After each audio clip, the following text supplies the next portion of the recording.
परेशान तो रहूंगा ना पार्वती। आखिर एक बेटी का बाप जो ठहरा। पार्वती, अब उसके हाथ पीले करने का समय आ गया है। पर हमारी आनंदी तो अभी सिर्फ 9 साल की है। अभी तो उसके पढ़ने, लिखने और खेलने कूदने के दिन हैं। देख पार्वती, लड़कियां पराया धन होती है और जितना जल्दी इन्हें घर से विदा कर दे उतना अच्छा है। कल से आनंदी की पढ़ाई लिखाई बंद। पर बापू, इसमें मेरी क्या गलती है? आप मुझे पढ़ाई करने क्यों नहीं देते? तेरी गलती है कि तू एक लड़की है। लड़का होती तो क्या बापू? लड़का होती तो क्या? ए लड़की, ज्यादा जबान ना चला, नहीं तो जबान हलक से खींचकर बाहर निकाल दूंगा। बापू, मैं पढ़ लिख कर कुछ बनना चाहती हूँ। मेरी पढ़ाई ना रोको बापू।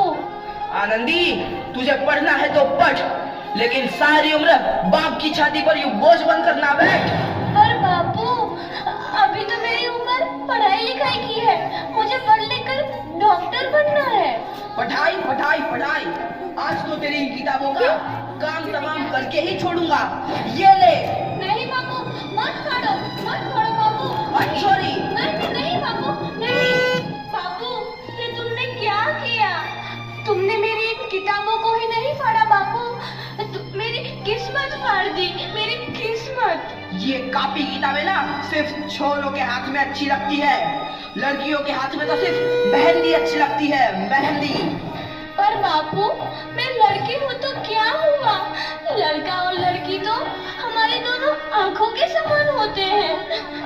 चुप कर आनंदी, और यह एहसान मान कि अब तक जिंदा है तू। कहीं बचपन में गला दबा कर मार दिया होता तो यह तेरी बकबक नहीं सुननी पड़ती आज।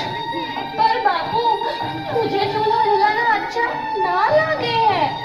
देख छोरी, जितना जल्दी हो तू चूल्हा जलाना सीख ले, उतना ही अच्छा है तेरे लिए। और हाँ, तेरा ब्याह तो होगा, वो भी कल के कल। अबला जीवन है तुम्हारी यही कहानी। आंचल में है दूध और आंखों में है पानी। मुझे माफ कर दे बेटी, तेरे बापू के जिद के आगे मेरी एक न चलेगी। माफ कर दे बेटी, मुझे माफ कर दे। इस प्रकार मात्र 9 वर्ष की छोटी उम्र में आनंदी का विवाह गोपाल राव जोशी से हो गया। बाल विवाह एक सामाजिक कुरीति है और इस कुप्रथा का शिकार होना पड़ा आनंदी को। 5 वर्ष बाद आनंदी 14 साल की हो गई है। उसके घर एक शिशु ने जन्म लिया है। देखते हैं आगे क्या हो। देखिए ना, इसे क्या हो गया है? इसका माथा तो अंगार की तरह तप रहा है। इसे तो बहुत तेज बुखार है। आप बिना कुछ भी बोलते हैं, दीजिए मुझे। माधव, जल्दी से वैद्य जी को बुला के लाओ। जी, अभी बुला के लाता हूँ। ये तुम क्या कर रही हो आनंदी? भगवान की विभूति लगा रही हूँ। बस करो आनंदी, ये सब अंधविश्वास है। अरे आप यकीन तो कीजिए, भगवान की कृपा से इसका माथा ठंडा हो रहा है और बुखार भी उतर गया है ना बाबू? देखिए, दीजिए मुझे। उठो बाबू, आंखें खोलो, तुम्हें तुम्हारी माँ बुला रही है। आंखें खोलो, देखिए ना इसे क्या हो गया है। आंखें भी नहीं खोल रहा। आंखें खोलो बेटा। आप चुप क्यों है? आंखें खोलो बेटा, आंखें खोलो। आनंदी, हमारा बेटा कभी आंखें नहीं खोलेगा। नहीं, ऐसा नहीं हो सकता। मेरे बेटे को मुझसे कोई नहीं छीन सकता, कोई नहीं छीन सकता। पागल मत बनो आनंदी।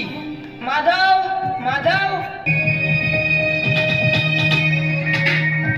आनंदी, बंद करो ये पागलपन। भगवान ने मेरा बच्चा छीन लिया। भगवान ने नहीं, तुम्हारी अशिक्षा और अंधविश्वास ने तुम्हारा बच्चा छीना है। अगर तुम पढ़ी लिखी होती तो आज हमारा शिशु जीवित होता। तुम अनपढ़ थे आनंदी, अनपढ़। नहीं, अब मैं अनपढ़ नहीं रहूंगी मैं अनपढ़। मैं पढ़ूंगी, ताकि कल किसी और आनंदी को इलाज के अभाव में अपना बच्चा ना खोना पड़े। शाबाश आनंदी, और यही तुम्हारे अपराध के लिए प्रायश्चित भी है।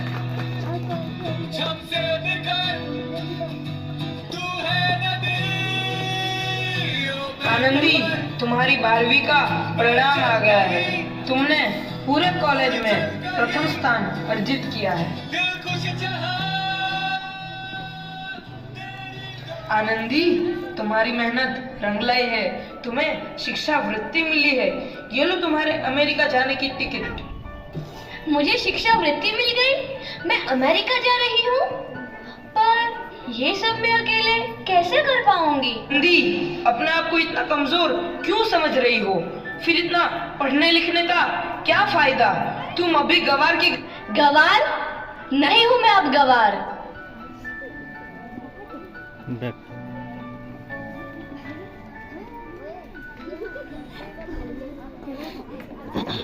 तो इस प्रकार 7 अप्रैल 1883 को आनंदी अमेरिका के पेंसिल्वेनिया के लिए रवाना हुई और 3 साल बाद उन्होंने डॉक्टर ऑफ मेडिसिन की उपाधि प्राप्त कर ली। इधर आनंदी के पिता की तबीयत बहुत खराब है। आगे क्या होता है देखते हैं। लगता है अब मेरे जाने का समय आ चुका है। अब मैं नहीं बचूंगा। ऐसा मत बोलो। शहर के सिटी हॉस्पिटल में अमेरिका से डिग्री लेकर कोई बड़ा डॉक्टर आया है। एक बार वहां चलकर दिखा लेते हैं। हाँ, सही बोला भैया। कम से कम दिल को तसल्ली तो मिल जाएगी। हाँ हाँ, चलो चलो जल्दी हॉस्पिटल चलते हैं।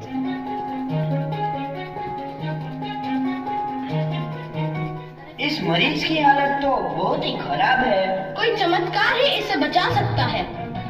ऐसा मत बोलो भाई। डॉक्टर साहब कब तक आ जाएंगे? लो आ गई डॉक्टर मैडम। डॉक्टर मैडम जल्दी देखिए, मरीज की हालत बहुत ही खराब है।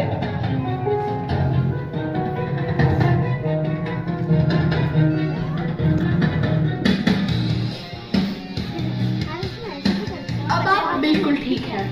मौत के मुंह से आपको बचाया है डॉक्टर मैडम ने।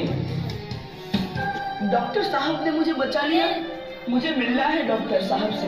डॉक्टर साहब नहीं, डॉक्टर मैडम बोलो। डॉक्टर मैडम, उन्होंने ही तुम्हें जीवन दान दिया है। लो आ गई डॉक्टर मैडम, मिल लो उनसे। डॉक्टर मैडम, आपका बहुत बहुत धन्यवाद। आपने मेरी जान बचाई। इसके बदले में मैं गरीब भला आपको क्या दे सकता हूँ? वचन चाहिए मुझे कि कभी ये नहीं कहोगे कि लड़कियां कुछ नहीं कर सकती। वचन?